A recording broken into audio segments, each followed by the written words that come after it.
नमस्कार दोस्तों, स्वागत है आप सभी का मेरे YouTube चैनल पर। मैं हूं डॉक्टर अल्पिका बागदी। तो आज हमने चर्चा करनी है लिकोरिया पे, जिसे हम सफ़ेद पानी की दिक्कत भी कहते हैं। ये महिलाओं की बहुत ही कॉमन समस्या है। आज का वीडियो बहुत ज़्यादा इन्फॉर्मेटिव होने वाला है, इसलिए वीडियो को अंत तक ज़रूर देखें। और अगर आप मेरे चैनल पर नए हैं और मेरे चैनल को सब्सक्राइब नहीं किया है तो मेरे चैनल को ज़रूर सब्सक्राइब कर लीजिए और साथ में दबा दीजिए बेल आइकन, ताकि मेरे आने वाली वीडियोज़ की नोटिफिकेशंस आपको मिलती रहें। तो चलिए शुरू करते हैं। तो आज का टॉपिक बहुत ही ज़्यादा कॉमन समस्या है महिलाओं की, जिसे हम लिकोरिया भी कहते हैं या सफ़ेद पानी की तकलीफ़ कहते हैं या वजाइनल डिस्चार्ज की दिक्कत कहते हैं। वजाइनल डिस्चार्ज यूँ तो बहुत ज़्यादा कोई गंभीर दिक्कत नहीं है, क्योंकि ये कॉमनली भी प्रेजेंट रहता है वजाइना में। तो मैं आपको बताना चाहूँगी वजाइनल डिस्चार्ज के बारे में। तो वजाइनल डिस्चार्ज जो होता है वो फ्लूइड और सेल से मिलके बना होता है।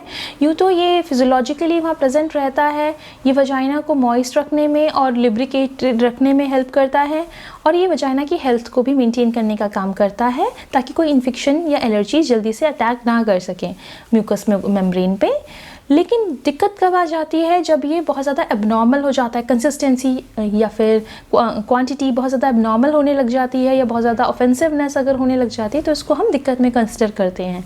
उसके लिए फिर ट्रीटमेंट लेना बहुत ज़्यादा ज़रूरी हो जाता है, क्योंकि ये बहुत सारे दिक्कत के साथ भी एसोसिएटेड हो सकता है।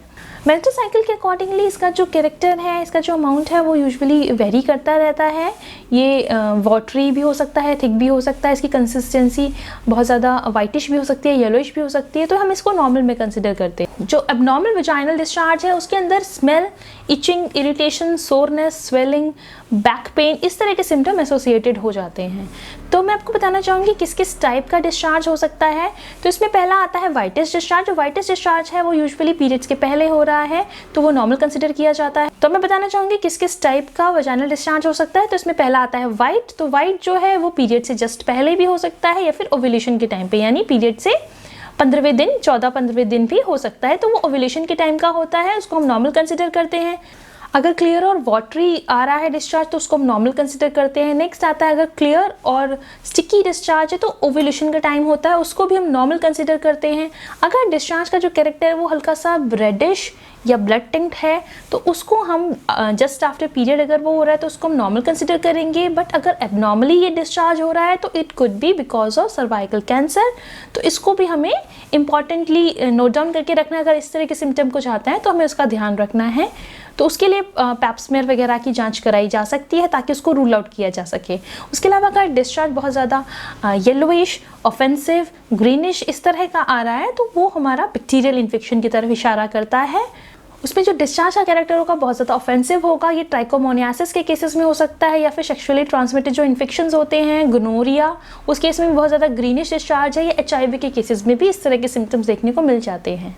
इचिंग रहेगी, पेन रहेगा, नीचे जेनाइटल्स में सोरनेस रहेगी, बैक पेन रहेगा। इस तरह के सिम्टम्स अगर ये रिलेट कर रहे हैं कि इस कलर का डिस्चार्ज हो रहा है तो उसमें इस तरह के सिम्टम्स हो सकते हैं।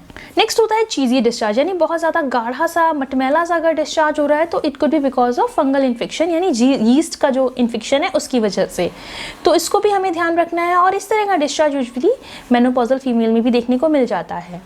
चीज़ी डिस्चार्ज यूजुअली एंटीबायोटिक्स का बहुत ज़्यादा इंटेक अगर हुआ हो, मेनोपॉजल फीमेल्स हैं, या फिर OCPs यानी ओरल कंट्रासेप्टिव पिल्स का अगर इंटेक हुआ, उन केसेस में देखने को मिल जाता है।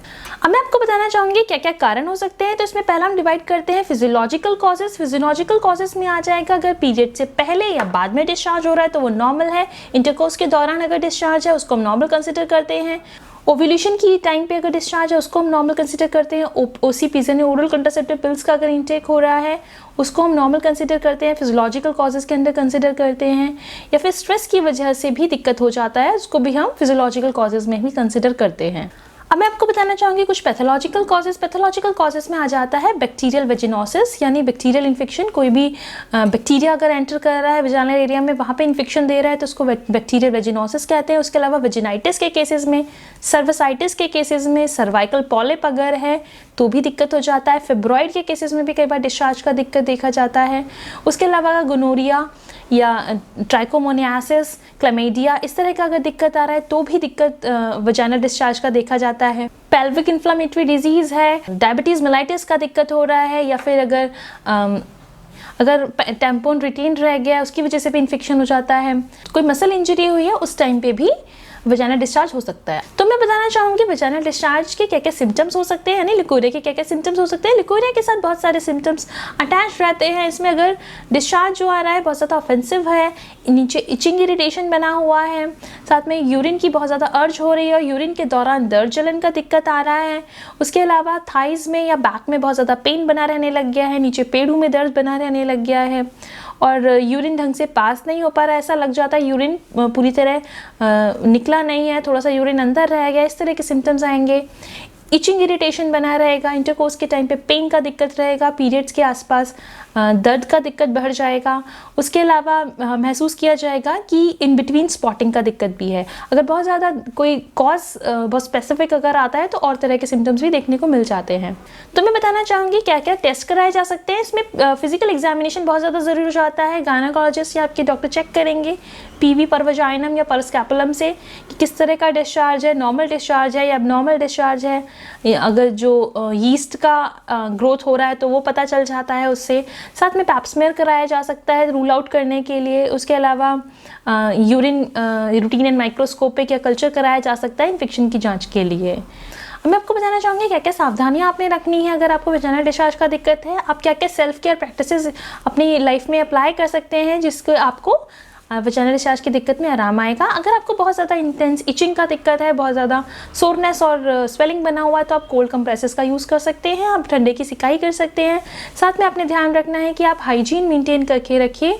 आपने अपने अंडरगारमेंट्स रूटीनली चेंज करने हैं, साथ में अपने कॉटन के अंडरगारमेंट्स पहनने हैं, बहुत ज़्यादा टाइट नहीं पहनने हैं। साथ में अगर आपको लगता है कि आपको किसी पर्टिकुलर प्रोडक्ट से दिक्कत हो रहा है, अगर ड्यूरिंग मेंसेस आप जो पैड्स वगैरह आप यूज़ करें उनसे आपको दिक्कत हो रहा है तो आपने उसका ध्यान रखना है। साथ में आपने ध्यान रखना है कि आप बहुत ज़्यादा जो वजाइनल डिओज या फिर परफ्यूम्स जो आते हैं आप उनका इस्तेमाल ना करें, स्पर्मेटिसाइडल जेल का आप इस्तेमाल ना करें। आपने अपने वजाइनल एरिया को ड्राई रखना है। साथ में कोशिश करनी कि आप आगे से पीछे की तरफ अपना वजाइनल एरिया आप क्लीन करें। और आपने कॉफ़ी का इंटेक, चाय का इंटेक, चॉकलेट्स या फिर जो भी स्पाइसी फूड आइटम्स हैं आपने उनको अवॉइड करना है। जो भी प्रोसेस्ड फूड होते हैं जैसे चीज़ हो गया या फिर मैदे से बनी चीज़ें हो गई उनको आपने अवॉइड करना है, क्योंकि ये टेंडेंसी हमारी बॉडी में बढ़ाने लग जाता है अगर हमें वजाइनल डिस्चार्ज का दिक्कत है। अगर वजाइनल डिस्चार्ज नॉर्मल से भी कम रहता है तो वो थायराइड की तरफ इंडिकेट करता है, हाइपरथायराइडिज्म के टुवर्ड्स अगर कोई पेशेंट रहता है तो वहाँ ड्राइनेस महसूस होता है। तो आपने ये भी रूल आउट करना है कि वजाइनल डिस्चार्ज बहुत ज़्यादा नॉर्मल से भी कम जा रहा है तो it could be because of hypothyroidism. तो मैं आपको बताना चाहूँगी ऐसी कौन कौन सी होम्योपैथिक मेडिसिन हैं जिनको लेके आप अपनी सफ़ेद पानी या लिकोरिया की दिक्कत से हमेशा के लिए निजात पा सकते हैं। तो इसमें पहले और इम्पॉर्टेंट मेडिसिन आती है सीपिया 200। सीपिया 200 का बहुत अच्छा एक्शन रहता है जेनाइटल एरिया पे। इसे फीमेल्स की बहुत इंपॉर्टेंट मेडिसिन भी कंसिडर किया जाता है। इसका जो मेन स्फेयर ऑफ एक्शन है वो यूट्रस के ऊपर ही होता है। अगर यूट्रस रिलेटेड बहुत सारी जो तकलीफ़ें हैं, फिब्रॉइड हो गया या डिस्चार्ज का दिक्कत हो गया, रेगुलर पीरियड्स का दिक्कत हो गया, तो उनमें बहुत अच्छा काम ये करती है। सीपिया का एक्शन जो रहेगा उसमें महसूस होगा कि थिन मिल्की डिस्चार्ज हो रहा है और बहुत ज़्यादा इरिटेशन वाला डिस्चार्ज है। साथ में बैक एक इसमें आएगा, ऐसा फील होगा कि सारे जो जेनाइटल्स हैं उनका बुहार नीचे की तरफ आ रहा है, ऐसा लग रहा है कुछ ऊपर से निकलने वाला है। जो सीपिया की पेशेंट होती है वो क्रॉस लेग्ड बैठेगी, वो पैरों को चिपका के बैठेगी ताकि जो भी इतना हैवीनेस बना हुआ है वो कंट्रोल रहे। ये प्रोलैप्स ऑफ यूट्रस के केसेस में भी बहुत अच्छा काम करती है। सीपिया का जो डिस्चार्ज होगा बहुत ज़्यादा इरिटेटिंग होगा, बहुत ज़्यादा एक्सकोरिएटिंग होगा, जलन वाला डिस्चार्ज होगा, साथ में इसमें इंटेंस इचिंग भी होगी। सीपिया की जो पेशेंट रहेगी उसमें इंडिफरेंस होगा, यानी उसका किसी काम में मन नहीं लगेगा, किसी से बात करने का उसका मन नहीं होगा, वो फैमिली मेम्बर्स से भी घुल मिल के नहीं रहना चाहती। इस तरह के पेशेंट सीपिया के होते हैं। सीपिया 200 का जो डोजेस रहेगा आपने लगातार 3 दिन अर्ली मॉर्निंग एम्प्टी स्टमक सीपिया 200 का 4 ड्रॉप्स डालना है डायरेक्टली ऑन टंग और ऐसा आपने 4 वीक्स रिपीट करना है। यानी मंडे, ट्यूसडे, वेडनेसडे आपने डायरेक्टली 4 ड्रॉप्स टंग पे डालना है। आप आधे चम्मच पानी में भी ले सकते हैं। नेक्स्ट मेडिसिन आती है पल्सेटिला 200। पल्सेटिला का भी बहुत अच्छा एक्शन रहता है यूट्रस पे। जो फीमेल्स इस तरह की होंगी उनकी वीपिंग टेंडेंसी होगी और वो जो है बहुत ज़्यादा सेंसिटिव इन नेचर रहती हैं। साथ में जो डिस्चार्ज का कैरेक्टर है वो चीज़ी सा रहेगा, मतलब बहुत ज़्यादा गाढ़ा सा मटमैला सा डिस्चार्ज है और जो पीरियड से बहुत ज़्यादा लेट आते हैं उन फीमेल्स को। पीरियड सप्रेस्ड रहते हैं, डार्क कलर के आते हैं, बहुत ज़्यादा लेट रहेंगे, कम रहेंगे, इस तरह के सिम्टम्स आएंगे। पल्सेटिला के जो पेशेंट हैं उनको प्यास नहीं लगती है, वीपिंग टेंडेंसी उनमें रहती है, साथ में जो फैटी चीज़ें, ऑयली फैटी चीज़ें खाने की डिज़ायर होती है, पर खाना उस तरह का खाना खाते ही उनको दिक्कत बढ़ने लग जाती है। इस तरह के केसेस में पल्सेटिला 200 का इंटेक किया जा सकता है। पल्सेटिला 200 का जो डोजेज रहेगा वो रहेगा वीकली 3 डोजेज, जैसे सिपिया 200 का मैंने बताया उसी तरह से Monday, Tuesday, Wednesday directly on tongue 4 drops लेना है। आप हाफ स्पून ऑफ वाटर में भी ले सकते हैं। ऐसा आपने 4 वीक्स तक करना है। वैसे मेडिसिन का जो असर है वो आपको पहले फर्स्ट वीक से ही दिखने लग जाएगा। अगर दिक्कत क्रॉनिक है तो आपने मेडिसिन कंटिन्यू भी करना है। नेक्स्ट मेडिसिन आती है क्रियोजोट 30। क्रियोजोट 30 का जो एक्शन रहेगा उसमें इंटेंस इचिंग है और उसमें जो एक्सकोरिएशन है वो 3+ है, यानी जलन कटन बहुत ज़्यादा है, स्वेलिंग महसूस होगी, जलन होगी, यूरिन में बहुत ऑफेंसिव स्मेल आएगी, यूरिन पास करते हुए दर्द जलन का दिक्कत है, येलोइश डिस्चार्ज का दिक्कत है, डिस्चार्ज जब आ रहा है तो बहुत ज़्यादा जलन कर रहा है, सोरनेस हो रही है, इचिंग हो रही है। इसमें भी जो पीरियड्स हैं वो टू लेट हैं, काफ़ी लेट आ रहे हैं, बहुत थोड़ा सा पीरियड हो रहा है, साथ में लेटने से जो सिम्टम्स हैं वो बढ़ जाते हैं। उसके अलावा इंटरकोर्स के बाद स्पॉटिंग का इसमें दिक्कत देखा जाता है। इसका जो डिस्चार्ज होगा वो इतना ज़्यादा एक्सकोरेटिंग होगा, इतना ज़्यादा जलन करने वाला होगा कि वो अंडरगारमेंट पे भी स्टेन छोड़ देता है। इस तरह का पिक्यूलियर सिम्टम इसमें देखने को मिलता है। क्रियोजोट 30 का जो डोजेस है वो आपने दिन में 3 बार लेना है, एक बारी में 4 बूंदे डायरेक्टली ऑन टंग या आधी चम्मच पानी में 4 बूंद डाल के आप ले सकते हैं। उसके अलावा आप इसको गोलियों में भी ले सकते हैं, गोलियों में भी आपने इसकी 4 गोलियां दिन में 3 बार लेनी है।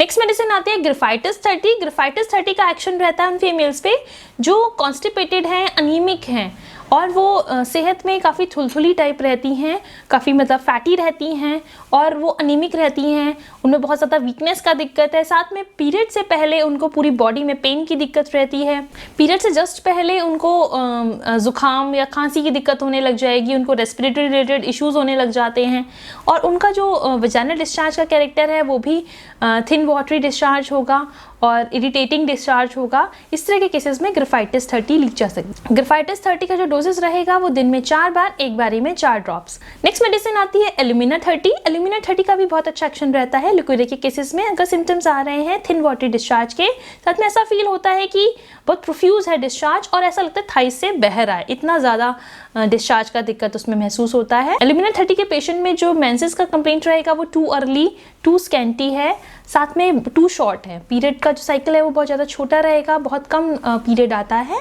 और इसमें जो सिम्टम्स आएंगे ब्लोटिंग के आएंगे साथ में, और ठंडक यानी ठंडी एप्लीकेशन से इसमें पेशेंट को आराम मिलता है। एल्यूमिना के केसेस में पीरियड से जस्ट पहले बॉडी एक का कंप्लेंट या वीकनेस या हेडेक का दिक्कत देखने को मिलता है। साथ में अगर बहुत ज़्यादा ऑब्स्टिनेट कॉन्स्टिपेशन आ रहा है पेशेंट में तो ये बहुत अच्छा काम करती है एल्यूमिना 30। एल्यूमिना 30 का जो डोजेस रहेगा वो दिन में 4 बार, एक बारी में 4 ड्रॉप्स आपने लेना है। अब हम बात करते हैं बोरेक्स 30 की। बोरेक्स 30 का जो वजाइनल डिस्चार्ज का कैरेक्टर रहता है उसमें एग वाइट लाइक कैरेक्टर होगा और ऐसा महसूस होगा जैसे हॉट वाटर इज फ्लोइंग, यानी गर्माहट वहाँ महसूस होगी, इचिंग रहेगी, इरिटेशन रहेगी, साथ में इसमें बैक एक भी मिलेगा। उसके अलावा जो मेंसेस का कैरेक्टर रहेगा, मेंसेस इसमें टू अर्ली और टू प्रोफ्यूज रहता है, यानी बहुत जल्दी आ जाते हैं और बहुत खुल के आते हैं। इस तरह का कैरेक्टर देखने को मिलता है। अब मैं आपको बताना चाहूँगी लोकली आप क्या इस्तेमाल कर सकते हैं लोकल वॉश के लिए। तो इसमें आता है हाइड्रास्टस मदर टिंचर।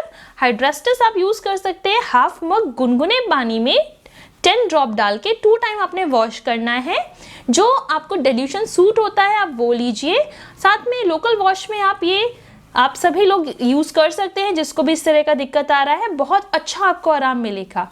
अगर बहुत ज़्यादा प्रोमिनेंट आपके सिम्टम नहीं है वजाइनल डिस्चार्ज के तो सिर्फ आप वजाइनल वॉश के तौर पे आप हाइड्रास्टस टिंचर को यूज़ कर सकते हैं।